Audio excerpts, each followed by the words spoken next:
ওরা আমাকে নিয়ে আসছে, বাসায় থাকলেও মরবো, এখানে আসলেও মরবো। তাই থেকে ভালো আন্দোলনে যা মরি। তোমরা আমাদের বলে ফোন চেক করো, দেখি তোমাদের ফোনে কি আছে। কেন আমি একটা মেয়ে মানুষ, আমার হাজার জিনিস থাকে পার্সোনাল ফোন, আমি কেন ওনাকে দিব চেক করতে?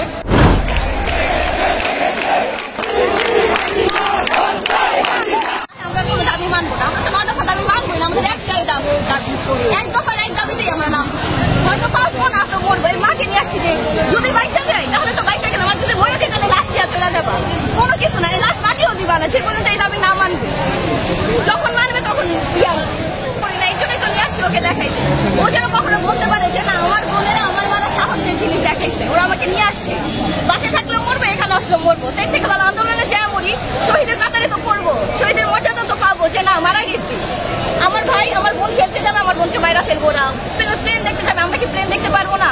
আমরা না স্বাধীন দেশের নাগরিক, এই আমাদের স্বাধীনতা। কিভাবে আমাদের স্বাধীনতা? তোমরা আমাদের বলে ফোন চেক করো, দেখি তোমাদের ফোনে কি আছে। কেন আমি একটা মেয়ে মানুষ, আমার হাজার জিনিস থাকে পার্সোনাল ফোন, আমি কেন ওনাকে দিব চেক করতে? ওনার রাইট আছে চেক করা। বর্তমান শিক্ষা ব্যবস্থা নিয়ে কি বলবেন? বর্তমান শিক্ষা ব্যবস্থা নিয়ে কোনো কিছু বলার নেই। ওনারা মেধা শুরু করতে চাইছে, শরীফার যে কাহিনীটা বের করছিল মাঝখান দিয়ে। এই যে আমাদের যারা এখন আমরা আছি, আমাদের বড় ভাই ব্রাদাররা আছে, তা আমাদের মেধা নিয়ে আমরা কথা বলতে পারি দেখুন, এটা বন্ধ করতে চাইছে। এর জন্য এডুকেশন সিস্টেম এত বাজে করা হয়েছে যে আমার বোন 5 এর পর কোনো পড়ালেখাই করে। ও এখন প্রায় 1 বছর ধরে একদম বসে আছে বাসার মধ্যে। ওকে বললে পড়তে বসো না কেন? দিদি আপু আমার তো কোনো পড়াই নেই, আমি কি পড়বো? আমাদের সময় তো এরকম ছিল না, আমাদের সময় এরকম ছিল, আমরা সুন্দর মতো পড়ালেখা করে আসছি। দেখো তোর কত ভাই বোনরা মরতেছে দেশের জন্য, ওদের জন্য লড়তেছে। কোঠা আন্দোলন যারা মারা গেছে ওরা কি কোনো কিছু করতে পারলো? বর্তমানে যারা আছে ওদের জন্য ওরা লড়তেছে, ওদের ভাই বোনদের জন্য দেখাইতে নিয়ে আসছে করে যে দেখো তোমার জন্য তোমার ভাইরা কি করতেছে। প্রতিনিয়ত মানুষ আত্মহত্যা করতেছে, অনার্স পাস ডিগ্রি পাস করে রিক্সা চালাইতেছে। কেন? এটা কি স্বাধীনতা?